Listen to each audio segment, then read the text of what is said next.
La technologie, le génie civil peuvent-ils nous protéger des catastrophes naturelles? Vous avez certainement vu ces images impressionnantes, c'était jeudi dernier.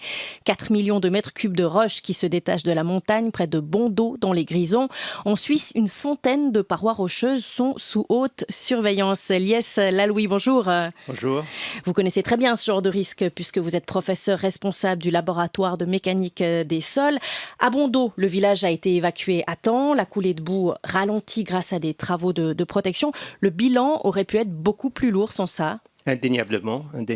Je crois que là, ça démontre aussi toute la contribution qu'apporte l'ingénierie civile dans ce genre de phénomènes qui sont dramatiques, ce sont des catastrophes extrêmement importantes, mais en même temps, on a fait d'énormes progrès qui font qu'aujourd'hui, l'impact de tel événement sont vraiment ramenés au minimum que ce qu'on peut imaginer. On nous parle beaucoup de l'augmentation des catastrophes naturelles. L'Office fédéral de l'environnement mettait encore en garde hier. Est-ce qu'on a les moyens techniques pour éviter le pire ou est-ce qu'on doit aussi apprendre peut-être à être un peu fataliste ? Alors, je ne dirais pas être fataliste. Je crois qu'on a beaucoup développé des connaissances dans ce domaine. Donc, il y a beaucoup de choses qui sont mises en place et qui permettent finalement d'atténuer ces effets. En même temps, on doit aussi apprendre à vivre avec certains phénomènes naturels. Donc, je ne dirais pas, parce que quand on parle de danger naturel, ça inclut beaucoup de choses. Ça inclut aussi les tremblements de terre. Donc, ici, je crois qu'on est en train de parler surtout de danger naturel en lien avec un dérèglement climatique. Et donc, ça nous amène à vivre un peu plus dans cette configuration où on va avoir de plus en plus de zones exposées à ce genre de phénomène et développer, adapter aussi nos outils à la fois de dimensionnement, de prévention qui vont de pair avec ce changement climatique parce que le dérèglement climatique apporte de nouvelles considérations qu'on ne connaissait pas auparavant. C'est-à-dire actuellement, on base par exemple nos systèmes d'alerte pour les glissements de terrain sur des bases de données statistiques parce qu'on a beaucoup de recul. Donc on sait que par exemple avec des systèmes d'intensité de pluie, par exemple avec des durées de pluie dans des zones bien définies des Alpes, par exemple, on sait déclencher des systèmes d'alerte adaptés à ce genre de choses.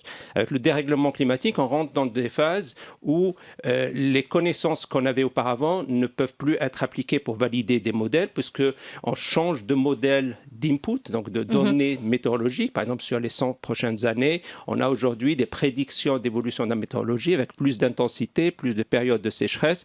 Et ça fait qu'on doit développer des outils prédictifs qui nous permettent de mieux aménager le territoire et ensuite de mieux appréhender les dimensionnements et le renforcement d'infrastructures. Et on sait faire ça, on a les moyens de prévoir et puis ensuite de mettre en place des moyens pour éviter les dégâts suite à ça? Oui, on a les outils, on a les compétences et on les développe. Donc c'est une nouvelle façon de faire. Cet effort se fait au niveau suisse, se fait aussi surtout au niveau européen, donc parce que l'échelle des phénomènes est assez importante. Donc là, il y a beaucoup d'efforts qui est fait pour qu'on développe des outils prédictifs avec des techniques et des technologies extrêmement pointues. C'est pour ça aussi le développement du savoir et de la collaboration à un certain niveau est très important parce que ça fait qu'on développe des choses qui vont affronter des situations qu'aujourd'hui on ne connaît pas. Donc on doit prévoir ce qui va se passer sur 50 ans, 100 ans, où est-ce qu'on peut construire et si on construit avec quelle technique, quel renforcement, comment on peut contourner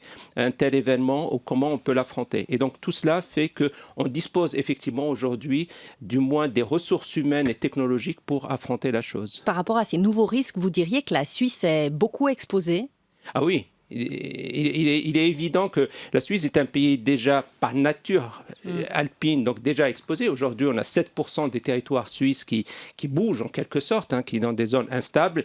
Il est fort à parier que ce pourcentage-là va augmenter. Donc, on va avoir de plus en plus d'infrastructures, de moyens de réseaux de communication qui vont être affectés dans le futur par de tels événements. Mais les risques, c'est quoi concrètement on se retrouve avec des situations comme à Bondo. Plus d'éboulements, plus d'inondations, on va avoir plus de glissements de terrain. Donc ça, c'est des choses qui vont très probablement se produire, mais ce n'est pas pour autant qu'il faut être fataliste en se disant on ne va pas y vivre là parce qu'il y a ce risque-là. Il faudrait juste dimensionner les infrastructures, avoir les systèmes d'alerte adéquats pour réagir au cas où ce genre de choses venait à se concrétiser. Mais avec justement la multiplication de ces catastrophes naturelles, est-ce qu'on va devoir construire différemment, faire autrement ? Il est certain.